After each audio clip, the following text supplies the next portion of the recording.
In this section, we will be talking about another important theorem in calculus, and it's also an important theorem for the AP test because they do like using the mean value theorem on the AP test as well. So 5.2, we discussed the mean value theorem, and before that, we will talk about Rolle's theorem. The mean value theorem kind of branched out of Rolle's theorem. Rolle's theorem kind of came first. So Rolle's theorem says, let f be continuous on the closed interval from a to b and differentiable on the open interval from a to b.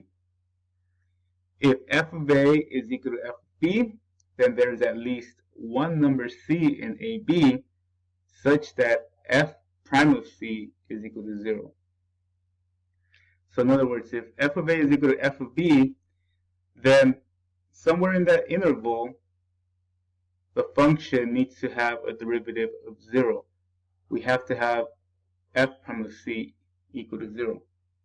So here's my xy coordinate plane. Let's say I draw this function here, something like that. So this function obviously is continuous and obviously is differentiable. And if I pick an interval, let's say from, let's say here,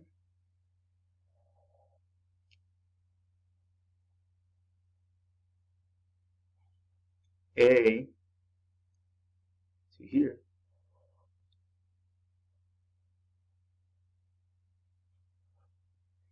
b, we can see that f of a equals f of b. Okay, A and B have the same output, so f of a equals f of b. So what Rolle's theorem says is that if we have a continuous function like this and it's differentiable from a to b, then somewhere in this interval we need to have a derivative that's 0, and we do. So f prime of c is equal to 0 will happen here. Okay, and so here's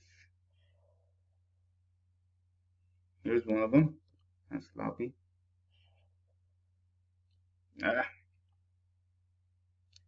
We get the point. And here's another one.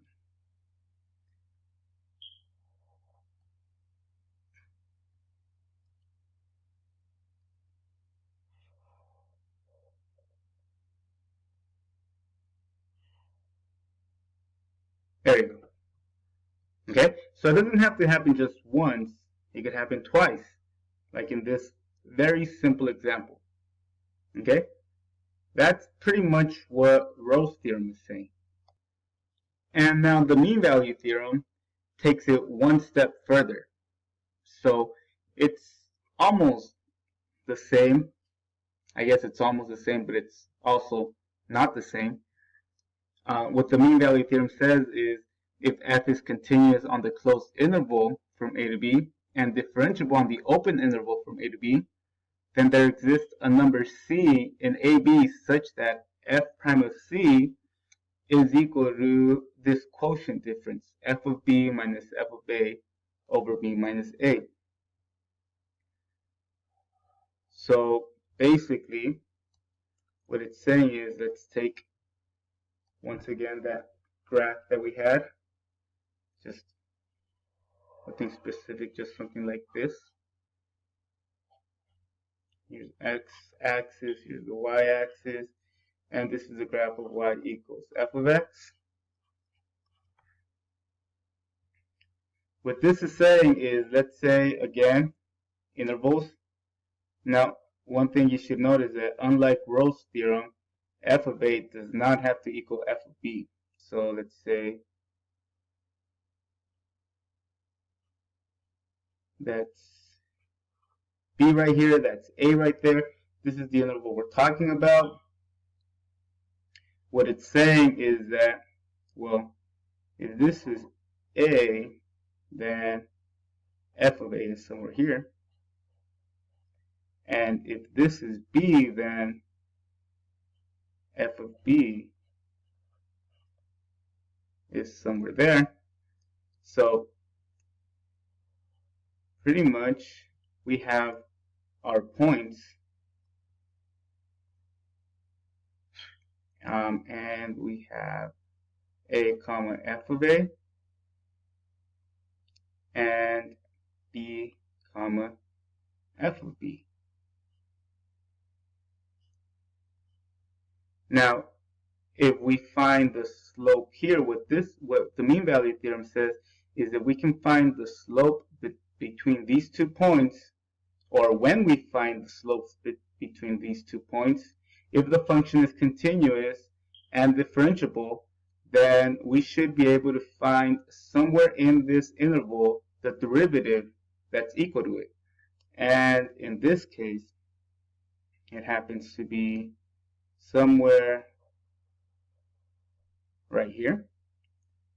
So if I were to draw this secant line,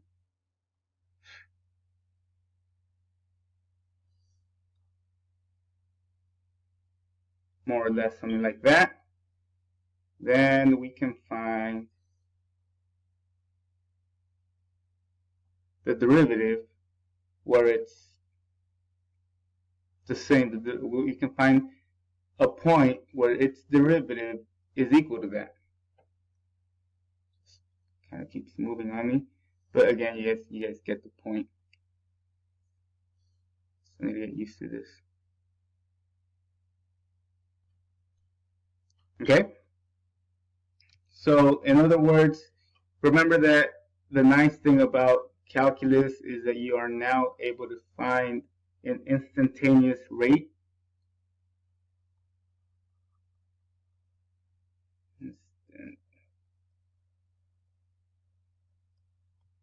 Instantaneous rate of change.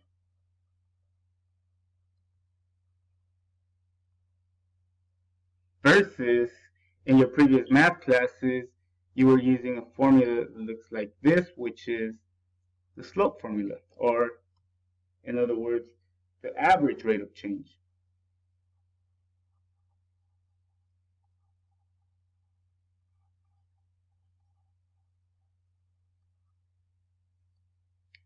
Well, the mean value theorem says that if your function is continuous and differentiable on this interval from A to B, then we will find, it's definitely will happen that we will find somewhere where these two are equal to each other. Okay, that's pretty much what the mean value theorem states. And then this section 5.2 ends up taking a huge turn, in my opinion, and starts talking about increasing and decreasing functions. And in order to know whether we have an increasing or a decreasing function, we, by definition, let f be continuous on the closed interval from AB and differentiable on the open interval from AB.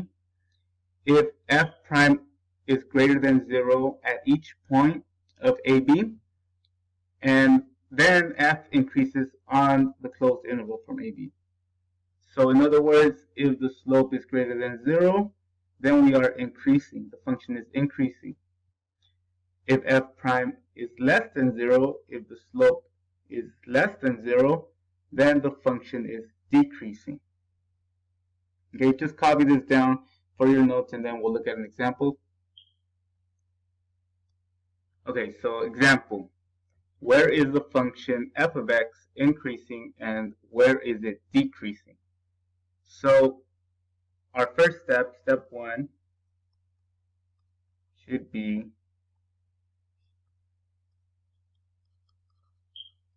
find the critical numbers.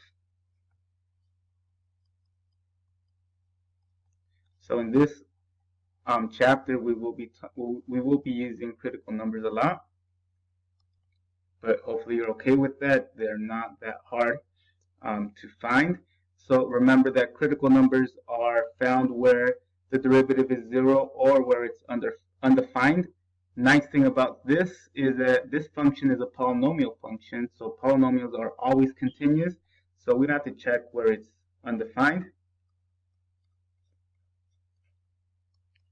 We just take the derivative, we get 3x squared plus, 3x, 3x squared to 6x. So set that equal to 0. So we can factor out a GCF.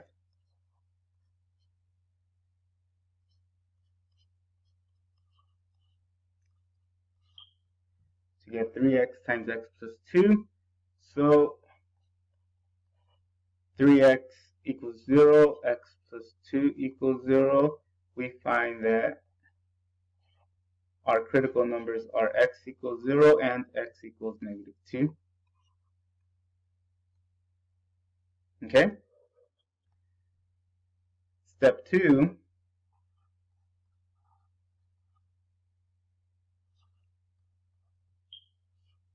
That should have been step 1 over there.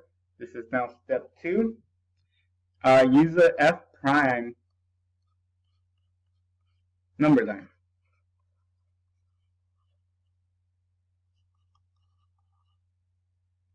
Okay, so what I'm going to do is I'm going to put these in the number line. So lay them out on the number line, but this number line will be your f prime. It'll represent f prime of x. Okay, so I got negative 2 and I got 0. Okay, we're going to pick some test values in this interval from negative infinity to negative 2. In this interval from negative 2 to 0, and in this last interval from 0 to positive infinity, and check whether the derivative comes out positive or if it comes out negative. Okay? So think of some test values that you might want to test here. And let's just keep it simple with negative 3, negative 1, positive 1. So what we're going to do here is we're going to plug these values into the derivative. So f prime of negative 1 is equal to, so the derivative is 3x times x plus 2. So I'm going to use the factored form. 3 times negative 1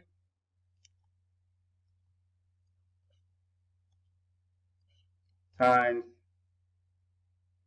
and then it's going to be negative 1 plus 2.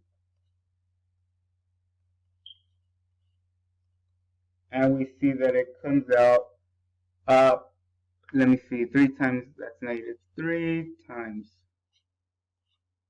positive 1, so it comes out negative. So all we care about is the negative. All that tells us is that in this interval from negative 2 to 0, we are decreasing. Okay, so why don't you guys go ahead and try it for the other two intervals. So when f is positive 1 and when f is negative 3, fill it out. And so pause this video right now, and magic, there you go. Here you have the answers.